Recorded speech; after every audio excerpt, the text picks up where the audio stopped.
मैं अपने हैती अदब एहतराम के साथ गुजार हूँ अली जनाब ख़तीब इनक़लाब अली जनाब मौलाना अब्बास इरशाद नक़वी साहब क़िबला की खिदमत में तशरीफ़ लाएँ और महफ़िल को ख़िताब फरमाएँ। अगरचे इब्तिदाई तकरीर मुमताज़ुल उलमा मौलाना सैफ़ अब्बास साहब क़िबला को फरमानी थी, मगर चूँकि अब्बास इरशाद साहब को कहीं तशरीफ़ ले जाना है, लिहाजा अब्बास इरशाद साहब आपके दरमियान तशरीफ़ ला रहे हैं। आप हज़रात की खिदमत में गुजारिश है कि आज रोज़े विलादत बसादत हज़रत अबुल हसन इमाम अली इब्न मूसा रज़ा अलैहिस्सलातु वस्सलाम है। आप तमाम हज़रात अपनी तरफ से और अंजुमन दस्ते हुसैनी की जानिब से इमाम वक्त और तमाम मोमिनीन की खिदमत में तबरीक व तहनीत के तौर पर एक तोहफ़ा सलावात पेश करने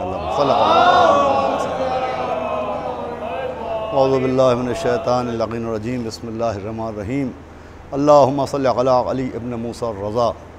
हज़रात गिरामी, ये जश्न जो गुज़िश्ता न जाने कितने बरसों से बहुत ही आलीशान पैमाने के ऊपर मुनक़िद किया जाता था, लेकिन आज दूसरा बरस है। गुज़िश्ता बरस कोरोना मरज़ की शिद्दत की वजह से ये जश्न शाया निशान तरीक़े से बर्पा नहीं किया जा सका, लेकिन इमसाल बारगाह मासूमीन में मुबारकबाद पेश करने की खातिर हुसैनी चैनल की जानिब से ये जश्न इमाम रज़ा अलैहिस्सलातु वस्सलाम नश्र किया जा रहा है। मोमिनीन अपने घरों में बैठ के इस जश्न को सुनेंगे और सवाब हासिल करेंगे। अभी मेरे बाद शुअरा इकराम बारगाह इमाम रज़ा अलैहिस्सलातु वस्सलाम में नज़रान अक़ीदत पेश करेंगे। सदर मोहतरम मौलाना सकलैन साहब क़िबला सदारत के लिए मसनद सदारत पर फ़ायज़ हैं। शायर अहले बैत जनाब खुर्शीद रज़ा साहब निज़ामत का फ़रीज़ा अंजाम दे रहे हैं। हुज्जतुल इस्लाम वल मुस्लिमीन मौलाना सैफ़ अब्बास साहब क़िबला जो मुबल्लिग़ विलायत अमीरुल मोमिनीन अलैहिस्सलातु वस्सलाम हैं, अल्लाह इनकी तौफ़ीक़ात में इज़ाफ़ा फ़रमाए, इनकी खिदमात को कबूल करे। अभी बाकायदा महफ़िल फ़ज़ाइल को ख़िताब करेंगे। मैं तबर्रुकन हुसूल सवाब के लिए और इत्माम हुज्जत के लिए चंद फ़िक्रे आपकी खिदमत में अर्ज़ करना चाहता हूँ और बहुत मुख्तसर तौर के ऊपर ये अर्ज़ करना चाहता हूँ कि जब से हयात इंसानी का आगाज़ हुआ है, जब से समाज की इब्तिदा हुई, जब से इंसान माशरे में उठना बैठने लगा, जब से बस्तियां आबाद हुईं, तो वक्त गुज़रने के साथ साथ बहुत सी ज़रूरतों ने बहुत सी ईजादात को जन्म दिया। वक्त गुज़रने के साथ जैसे जैसे इंसान की ज़रूरतें बढ़ती रहीं, उन ज़रूरतों की तकमील के लिए, ज़िंदगी को आसान बनाने के लिए इंसान ने बहुत सी ईजादात की। चुनांचे जहाँ घर ईजाद किए गए, जहाँ ज़राअत के मुख्तलिफ़ क़िस्म के तरीक़े ईजाद किए गए, जहाँ समाज में रहने सहने के तरीक़े ईजाद किए गए, एक सलावात भेजे मोहम्मद व आले मोहम्मद। वहीं अज़ीज़ान गिरामी, ख़रीद व फ़रोख्त के लिए भी इंसान ने कुछ कायदे व कानून बनाए। अशिया की ख़रीद व फ़रोख्त के लिए बाज़ारों में अशिया को ख़रीदने व बेचने के लिए भी कुछ क़वानीन बने, और उन्हीं क़वानीन में कानून ये बना कि सोने और चांदी के सिक्के वजूद में आए, और उन सोने और चांदी और लोहे और पीतल के सिक्कों के ज़रिए इंसान ने तिजारत में तरक्की की, और ये सोने और चांदी के सिक्के इंसान की तिजारत का एक अहम हिस्सा बन गए।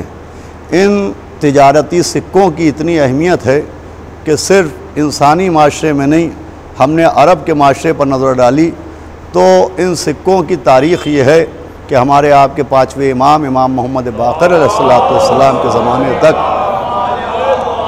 ये सोने चांदी के सिक्के जो दीनार और दिरहम के नाम से जाने जाते थे, इन सिक्कों को ढालने और इन सिक्कों का बनाने का तरीक़ा मुसलमानों को नहीं मालूम था।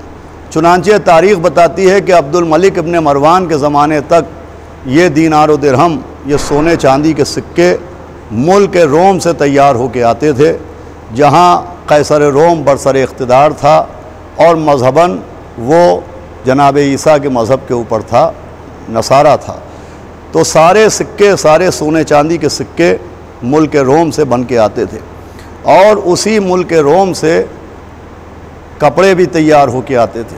ये कपड़े बनाने के कारख़ाने भी मक्के मदीने में नहीं थे, बल्कि ये मिस्र में थे, और मिस्र में जितने भी कारख़ाने थे वो सब कैसर रोम के मातहत थे और सब मुल्क रोम की जागीर थे। चुनांचे वो कपड़े जो मुसलमानों के बदन पे थे वो भी मुल्क रोम से आते थे। एक दिन अब्दुल मलिक इब्न मरवान को किसी शख्स ने मुतवज्जे किया और मुतवज्जे करने का सबब ये था कि वो लिबास जो मिस्र से तैयार होके आता था और जो रोमियों के कारखानों में बनता था, तो उस लिबास के एक कोने पर एक ट्रेडमार्क था, एक निशान था, और जब उस निशान पर गौर किया गया तो वो ईसाई मज़हब की एक अलामत था। चुनांचे एक शरई मसला पैदा हुआ कि ये किसी और मज़हब की अलामत के साथ हम नमाज़ पढ़ सकते हैं कि नहीं, ये कपड़े पहन के हमारी नमाज जायज़ है कि नहीं। तो जब अब्दुल मलिक इब्न मरवान ने उलमा से रब्ता किया और उलमा से पूछा कि हम जो लिबास पहनते हैं, इस लिबास पर ये एक मज़हबी निशान सब्त है, तो क्या हम इस निशान के साथ इस लिबास में नमाज़ पढ़ सकते हैं? तो तमाम उलमा ने कहा कि नहीं, इस मज़हबी निशान के साथ हम नमाज नहीं पढ़ सकते और नमाज जायज़ नहीं है जो उस लिबास में पहनी जाए जिस लिबास पर यह मज़हबी अलामत मौजूद हो। चुनांचे अब्दुल मलिक इब्न मरवान ने हुक्म दिया कि वो जितने कपड़े मुल्क मिस्र से आते हैं उन तमाम कपड़ों पर से ये ट्रेडमार्क के निशान हटा दिया जाए। अब जब ये ख़बर, बहुत तवज्जो सुनिएगा, कैसर रोम तक पहुँची तो कैसर रोम ने अब्दुल मलिक इब्न मरवान को जवाब दिया कि अगर तुमने हमारे मज़हबी निशान को लिबास से अलग किया और हटाया तो सिक्के बनाना भी तुमको नहीं मालूम है। ये दीनार और दिरहम भी हमारे कारखानों से बन के आते हैं।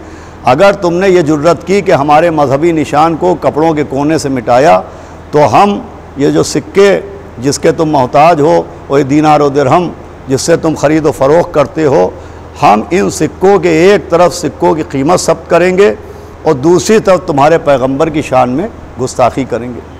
तो अब जब अब्दुल मलिक इब्न मरवान तक ये पैगाम आया तो उसके हाथ पांव फूल गए, इसलिए कि एक तरफ नमाज का मसला था और दूसरी तरफ पैगंबर इस्लाम का मसला था कि उसने कहा कि अगर लिबास से हमारा मज़हबी निशान हटाया गया तो हम सिक्कों के दूसरी तरफ पैगंबर इस्लाम की शान में तौहीन आमेज़ कलिमात लिखवा देंगे। अब्दुल मलिक इब्न मरवान तरद्दुद और तफक्कुर के आलम में बैठा था, तो उसका जो सबसे सिन रसीदा वज़ीर था उसने कहा कि आखिर तुम इतने परेशान क्यों हो? तो उसने कहा परेशान इसलिए हूँ कि अब पैगंबर इस्लाम की शान और पैगंबर इस्लाम की इज़्ज़त की हिफाजत कैसे की जाए? तो वज़ीर मुस्कुराया कि तुम जानते हो कि जिसने माजी में हिफाजत की है वही घराना इस वक्त भी हिफाजत कर सकता है। कि तुम्हारी मुराद कौन है? कि मेरी मुराद इमाम मोहम्मद बाक़िर अलैहिस्सलातु वस्सलाम। सुनिएगा, बहुत मुख्तसर गुफ्तगू है, सिर्फ हुसूल सवाब के लिए अर्ज़ कर रहा हूँ कि पाँचवें इमाम अलैहिस्सलाम मेरी मुराद हैं। तो अब्दुल मलिक इब्न मरवान ने ख़त भेज के पाँचवें इमाम को तलब किया। हज़रत तशरीफ़ लाए, उसने मसला पेश किया का उसने ये कहा है कि अगर हम लिबास से उसके मज़हबी निशान को हटाएंगे, कैसर रोम ने कहा है, तो वो कहता है कि हम सिक्कों के ऊपर पैगंबर इस्लाम की शान में नाज़िबा कलिमात को सब्त कर देंगे।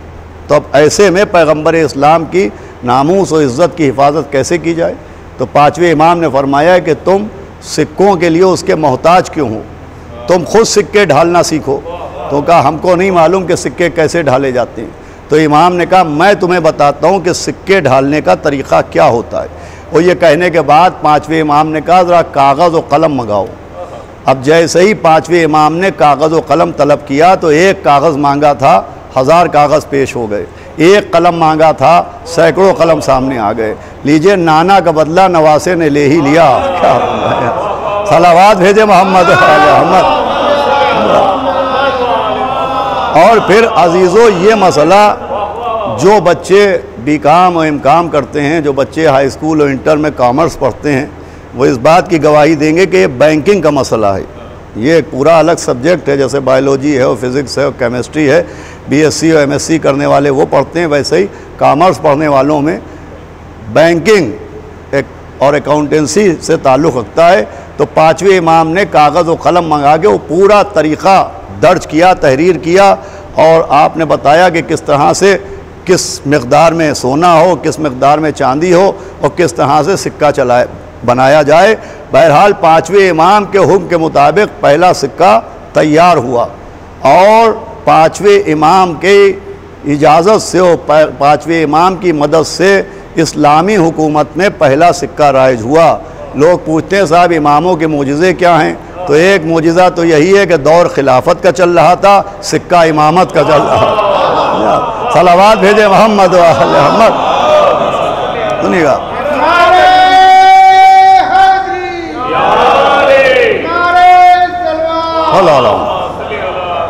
देखिए बस गुफ्तगू को मैं तमाम कर रहा हूँ, बड़ी मुनासिबत से मुझे गुफ्तगू करना मकसूद है।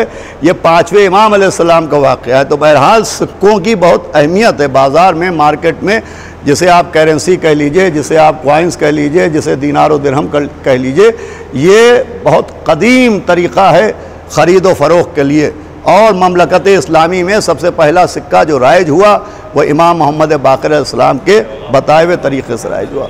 अब सिक्कों की एक तारीख़ भी है। सिक्कों की तारीख़ ये है कि हमेशा दुनिया में कभी किसी एक हुकूमत का न सिक्का चला न एक तरीक़े का सिक्का चला। जब हुकूमतें बदली तो सिक्के भी बदल गए, जब इख्तिदार बदला तो नोट और करेंसी भी बदल गई। चुनांचे अगर आप हिंदुस्तान में देखें तो मुग़लों से पहले यहाँ के जो बाज़ार में सिक्के चलते थे वो और थे। जब मुग़लों की हुकूमत आई तो मुग़लों के ज़माने में वो सिक्के और हो गए। जब मुग़लों की हुकूमत ख़त्म हुई, अंग्रेज़ों की हुकूमत राइज हुई तो वो सिक्के तब्दील होके अंग्रेज़ों के सिक्के राइज हुए। और जब हमारा मुल्क आज़ाद हुआ, हिंदुस्तान आज़ाद हुआ, तो अंग्रेज़ों के सिक्कों का चलन ख़त्म हुआ और हिंदुस्तानी हुकूमत के सिक्कों का चलन बाकी रहा। बहरहाल सिक्कों की तारीख़ ये है कि जब हुकूमत बदलती है तो सिक्का बदल जाता है, जब इक़्तिदार बदलता है तो सिक्का बदल जाता है। लेकिन सलाम ख़ानदान आले मोहम्मद पर कि ये वाहिद खानवादा है कि जिसका दौर अभी भी जारी है, तो सिर्फ दौर जारी नहीं है, उसका सिक्का भी जारी है। पहला सिक्का 5वें इमाम ने जारी करवाया और दूसरा सिक्का वो है जो 8वें इमाम के इमाम ज़ामिन की सूरत में हमारे बाजू में बना रहता है। तो जो हमारे हमारे बाजू पर 8वें इमाम के नाम का सिक्का सिर्फ हमारी हिफाजत का ज़ामिन नहीं है, ये सिर्फ इमाम ज़ामिन नहीं है, ये 8वें इमाम के नाम का सिक्का जो हमारे बाजू पर बंधा है, ये सिक्का ऐलान कर रहा है कि जब दौर बदलता है तो सिक्का बदलता है, हुकूमतें बदलती हैं तो सिक्का बदलता है, इक़्तिदार बदलता है तो सिक्का बदलता है। ये सिक्का ऐलान कर रहा है कि ज़माना कोई हो, दौर कोई हो, हुकूमत किसी की हो, इक़्तिदार किसी की हो, मगर ता क़यामत सिक्का आले मोहम्मद का चलता रहेगा। सलावात भेजे मोहम्मद। गिरामी, आज उन्हीं इमाम मासूम की विलादत का रोज़ है जिनके नाम का सिक्का हमारे बाजुओं पर बनता है और उसी निस्बत से हम उसको इमाम ज़ामिन कहते हैं। इमाम ज़ामिन का मतलब ये है कि अब वो सिक्का हमारे बाजू पर है तो हम इमाम की ज़मानत में है। इमाम की ज़मानत में इमाम से निस्बत अगर एक सिक्के को हो जाए तो वो सिक्का हमारा ज़ामिन बन जाता है, वो सिक्का हमारा मददगार बन जाता है। लोग मौला अली के लिए बहस करते हैं कि साहब वो मुश्किल कुशा कैसे हैं, हाजत रवा कैसे हैं। अरे जब एक अली के नाम का सिक्का सफ़र की ज़मानत बन सकता है तो अगर एक अली मुश्किल कुशा और हाजत रवा हो तो ये हैरत की कौन सी बात है। सलावात भेजे मोहम्मद आले मोहम्मद। अज़ीज़ों, मैंने इन्हीं अल्फाज के साथ और इन्हीं जुमलों के साथ गुफ्तगू को ख़त्म किया और आप तमाम अफराद को दुनिया में जहाँ जहाँ मोहम्मद आले मोहम्मद के गम उनकी खुशी में खुशी मनाने वाले और मोहम्मद आले मोहम्मद से मोहब्बत, उनके दुश्मनों से नफ़रत करने वाले और मौला अली की विलायत के ऊपर कायम रहने वाले मौजूद हैं, उन सब को मैंने 8वें इमाम अलैहिस्सलातु वस्सलाम की ज़मानत में दिया। इमाम ज़ामिन के सदक़े में तमाम अहले बैत के गम में गम और खुशी में खुशी मनाने वाले सलामत रहें। खुसूसन दस्ते हुसैनी, हाँ, चूँकि मजलिस पढ़वाना छोड़ दी उन्होंने, लिहाजा मुझे अंजुमन का नाम नहीं याद रहता। अब उन्होंने माशाल्लाह ऐसे ऐसे ख़तीब चुन लिए हैं, मुझे याद ही नहीं करते हैं चुनना भाई। तो बहरहाल अंजुमन दस्ते हुसैनी के अरकान खुसूसन इमाम ज़ामिन के सदक़े में सलामत रहें और हमारे तमाम उलमाए हक़, शुअराए हक़ और खुतबाए हक़ भी सलामत रहें। मैं फिर आपको हज़रत इमाम अली इब्न मूसा रज़ा अलैहिस्सलाम की विलादत की मुबारकबाद पेश करता हूँ। शुक्रिया वस्सलाम।